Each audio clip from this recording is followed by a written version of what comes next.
Simone Weil wrote, "Nearly all of human life has taken place far from hot baths."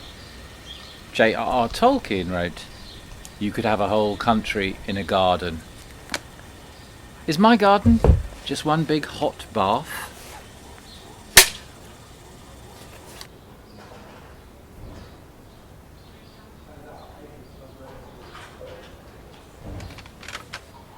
Okay, we ready? Does it have to? Can I do it there? No, up a bit. Got to be over your face. Right. We ready? Hang on, let me get the camera going. Okay, go. Alright, so, gardens. Very pleased to have my garden at this time, as are you, Martin, as is everyone on the street, I think. It's a huge boon in this lockdown, strange lockdown times.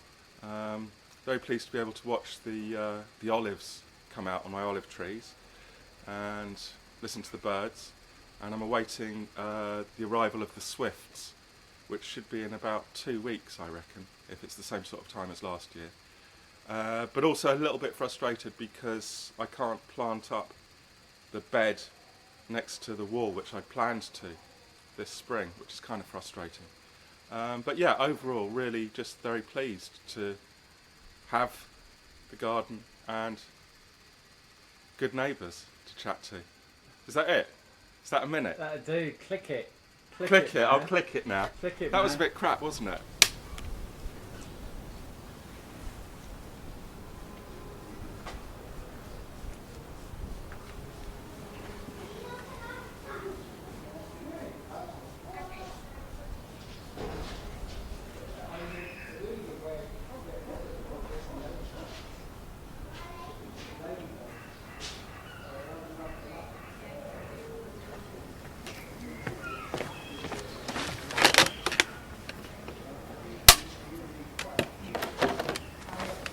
So this is Friday, the 27th of April. Gorgeous day, and this is the first day that I'm hanging clothes out on the line, which I always love. So, in terms of Simone Weil's quote, my clothes have had one hot bath in my new washing machine. They're now having another hot bath, as am I. So this is comfort, this is domesticity, this is a garden of one's own. What I always wanted. Now, is this a morally suspect self-sufficiency in view of what's going on in the world? Is any gratitude I or anyone else might feel for this good luck just a defence against the anticipated rage of the have-nots?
Right, switching it on so it's recording. Yeah. So, are you ready, Paddy? Yep. Wait for it. Off you go. Gardens have always been important to us. I mean, from the Garden of Eden to the Hanging Gardens of Babylon to Come Into the Garden, Maud.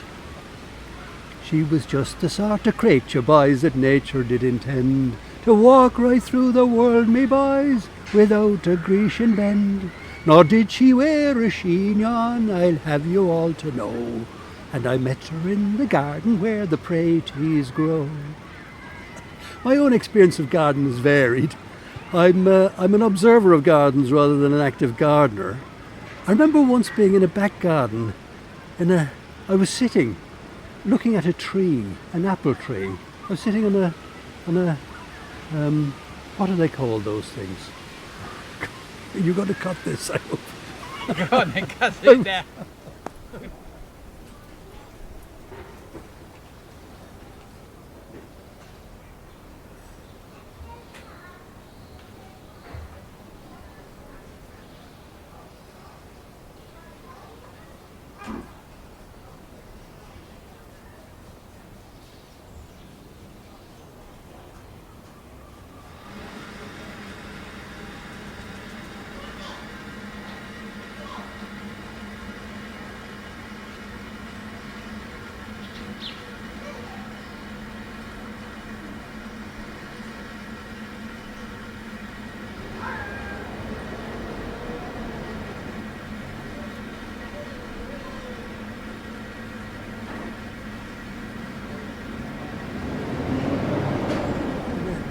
Sitting, looking at a tree, an apple tree. I was sitting on a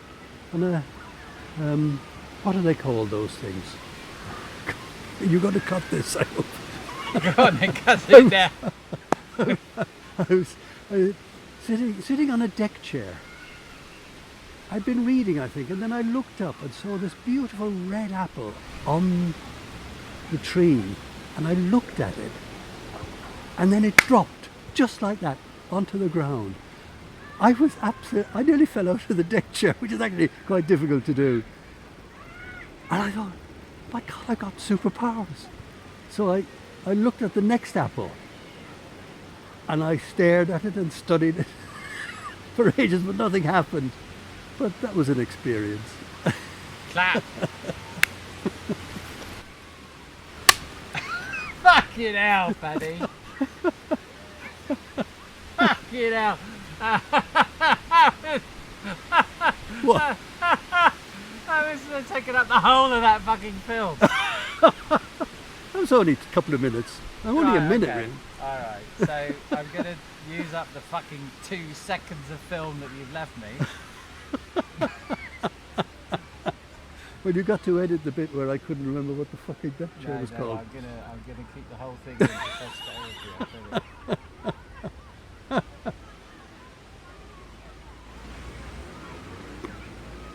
Honestly, no, that was great. That happened though. That actually happened. Well, I don't give a shit. That's the other fascinating.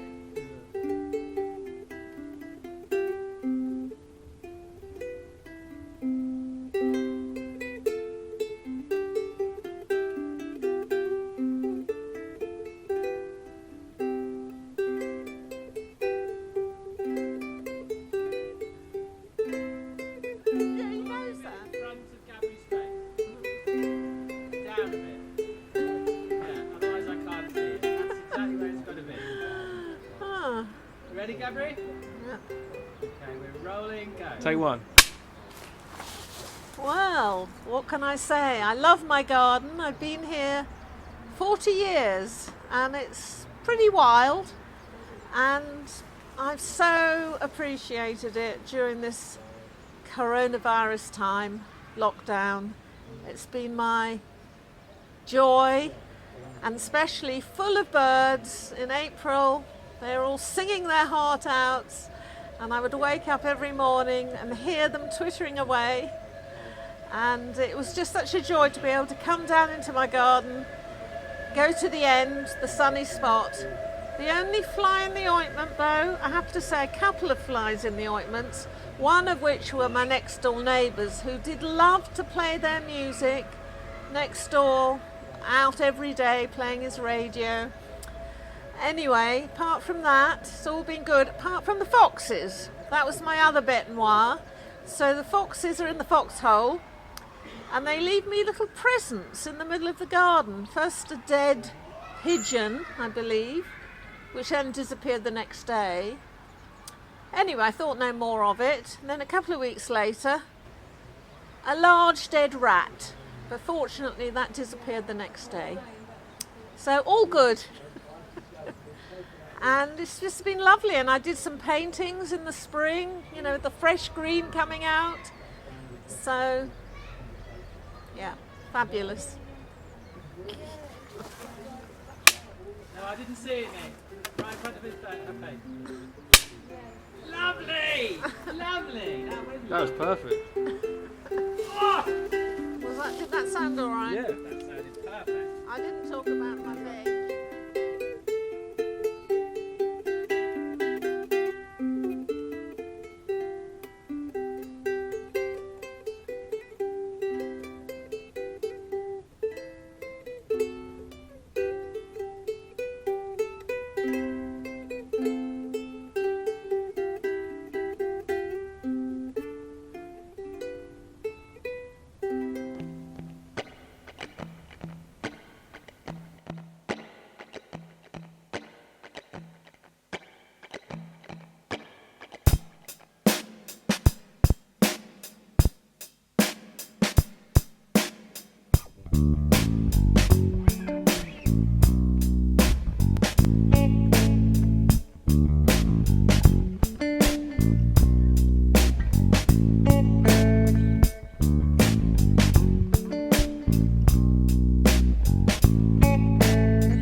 Why am I so bad?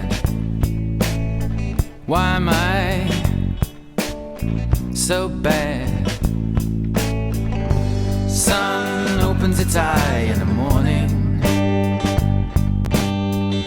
stars shine their light at night.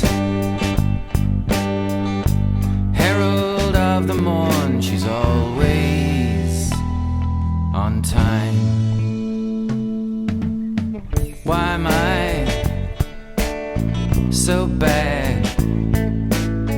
Why am I so bad? Same wind blows on everyone, hole in everyone's heart. At night down my street, all the doors are shut.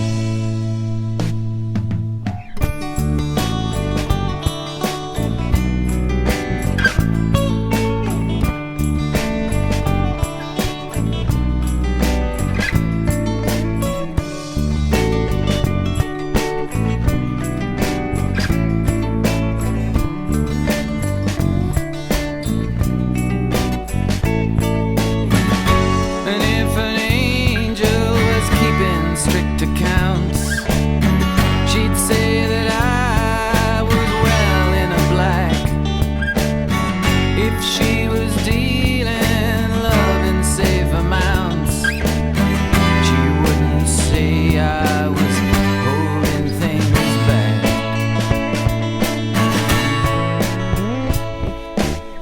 Why am I so bad? Why am I so bad? City opens its heart to lovers, river opens its mouth. The bars are full of the loving and the good. Why am I so bad? Why am I so bad? Why am I so bad? Why am I so bad?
can be quite different and difficult to see the whole world as a fleshy humanoid, and actually impossible to see the whole universe.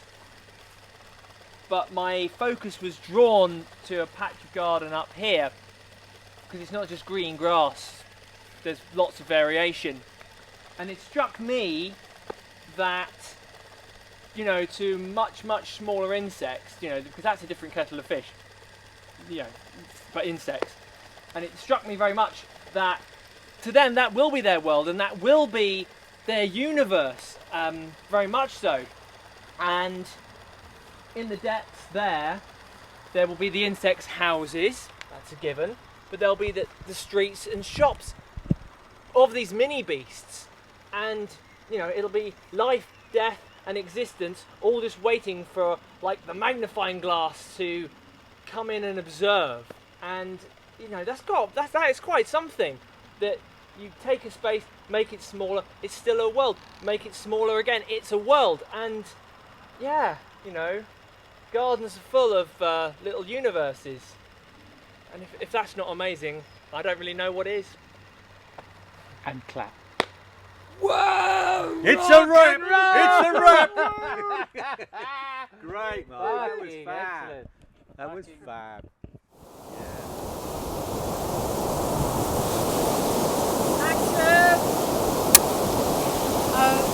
I'm on this very cold and windy beach to talk about why I hate gardens, so that Mark's got a bit of balance for his film. And I didn't realise I hated gardens until I had to think about gardens. I haven't had a garden since I was a kid, and I don't know, I think instinctively just when I'm sitting in a garden I feel a bit restless and like I want to get out of it for some reason. But I think sort of symbolically gardens kind of symbolise that middle classness, that sort of, they're one of the trappings of middle class aspiration that I think I associate with the sort of slow, agonising death. And so I don't know, for me gardens are about kind of gating yourself off from the rest of the world, which I think is probably an unreasonable prejudice, but it's one I think I just instinctively have had. And I think the sort of spaces that appeal to me are ones that haven't been curated by humans and that haven't been prettified and that are more barren and bleak and wild, and for me that's really beautiful and kind of nourishing in a way. So I don't know, it's been interesting because I didn't realise I hated gardens, but it turns out I do. I think.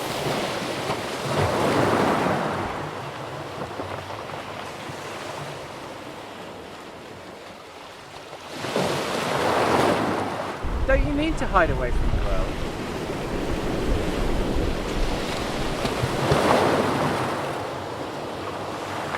Don't you need a sanctuary? Don't you need a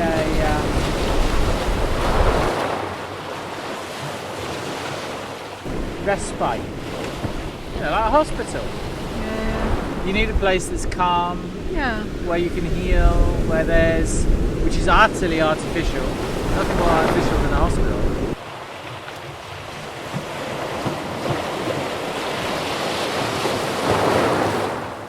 So I don't know. I find this kind of thing, you know, this is a public space and there are people around, but it serves that same function for me and I don't feel oppressed by it. I think for me that kind of nourishment, that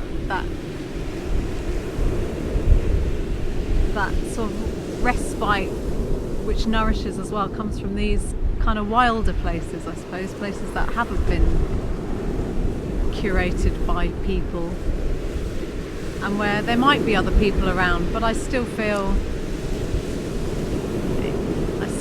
kind of serenity. Well, I know. I think I know what you mean. I mean, I love my garden because it's wild as fuck. Yeah. Can't you have a balance? Isn't my garden a balance? Yeah, I mean you could, and I think definitely since the pandemic, my thinking has shifted a bit because suddenly the outside world feels quite threatening. Yeah. And it does feel more important to have that kind of sanctuary. But even then, when I think of gardens, I think of what Frank said. I think of sort of suburban death. It feels like the waiting room for No, that's dying. exactly what Frank said. He said as soon as you move into one of those houses, Yeah, yeah, then it's all over. yeah, Then yeah. the only thing that's going to happen to you Yeah, yeah. is you're going to die. Yeah, your spirit is going to wither, Yeah, and then so you ultimately essentially, die. you're mortgaging a coffin. Yeah, yeah. But whereas, if I come here, or I walk up a mountain or whatever, it feels like life. It feels like, it feeds me. It makes me feel really excited, and the world feels full of possibility. I feel like, and I can't speak for every single garden in the world. I don't know, but I really can't think of an exception. Wow. Where I've sat in a garden, I haven't felt slightly diminished. Constrained. Strange, yeah. Blake said, where man is not, nature is barren. Yeah. So what Well, you maybe, see is a yeah. kind of wildness, you Yeah, can see is yeah, barren. Yeah, I like that. Yeah, I really actively like that barrenness. I Right. find it beautiful and frightening and exciting, and it feeds something that doesn't get fed anywhere else.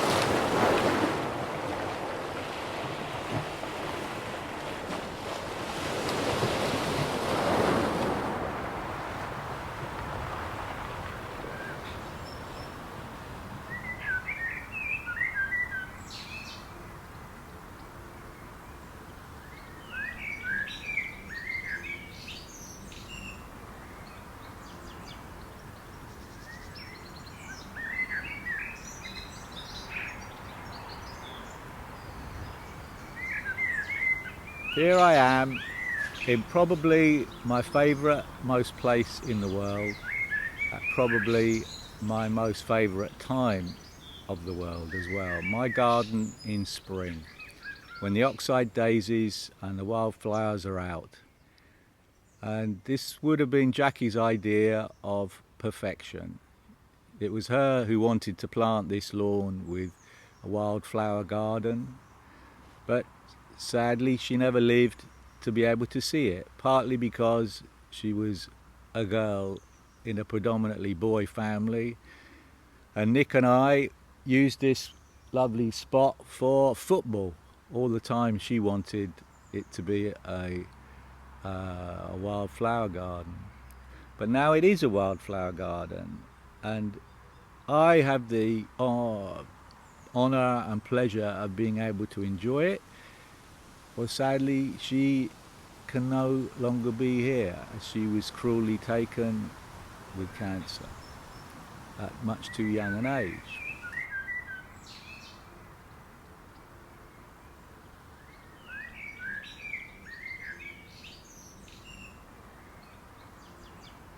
Now, how anyone can make sense of why I get to be here, I don't know. But I am here, and all I can do is, I know that if she and Polly were able to be here, they would wish to be here with every atom in their bodies, because it is the greatest blessing in the world to be in England, in your own garden, in peace and quiet, when the oxide daisies are out.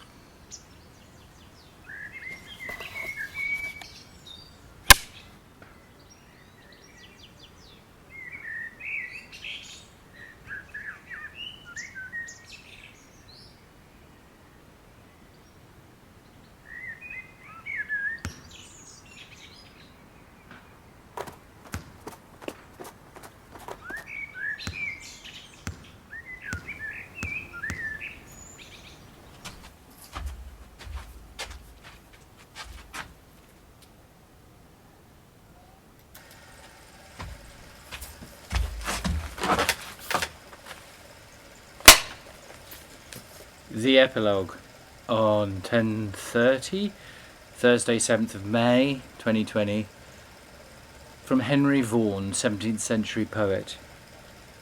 There's not a spring or leaf but hath his morning hymn. Each bush and oak doth know I am.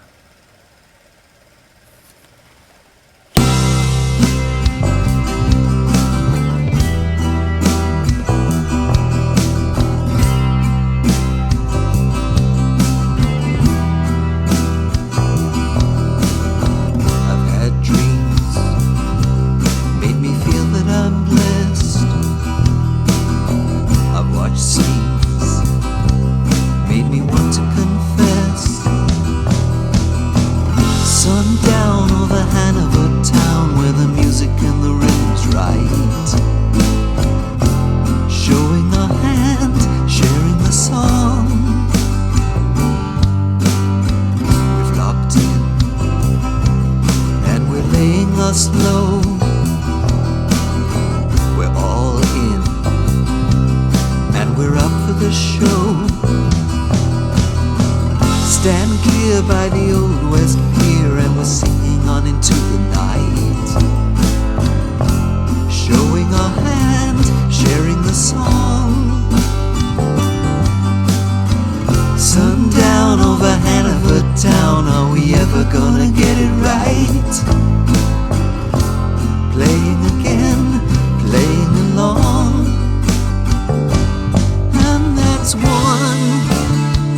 We'll play again, and that's one. We'll play again.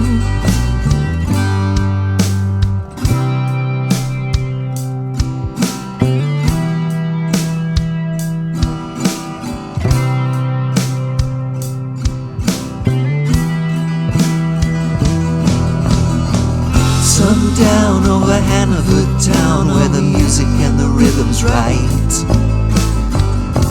Showing a hand, sharing the song. Sundown over Hanover town, where we ever gonna get it right? Playing again, playing along, and that's one. We'll play again. Yes, that's one. We'll play again.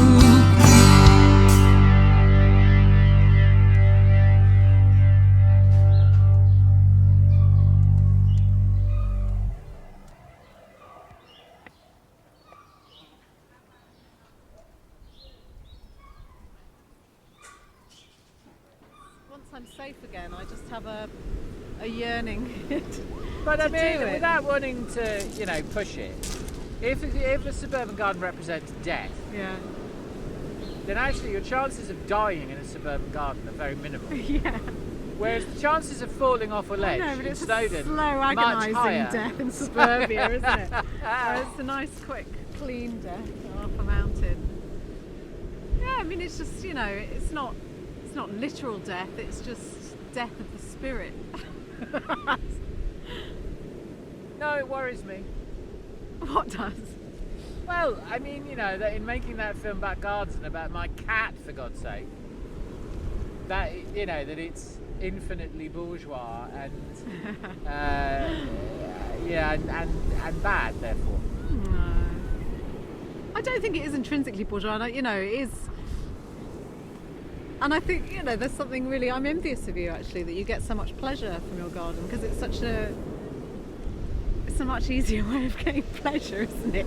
Than having to fucking climb, Yeah, because I'm a easily big pleased. mountain. Whatever. All right, now look, I'm going to switch this off now. Okay. We got enough.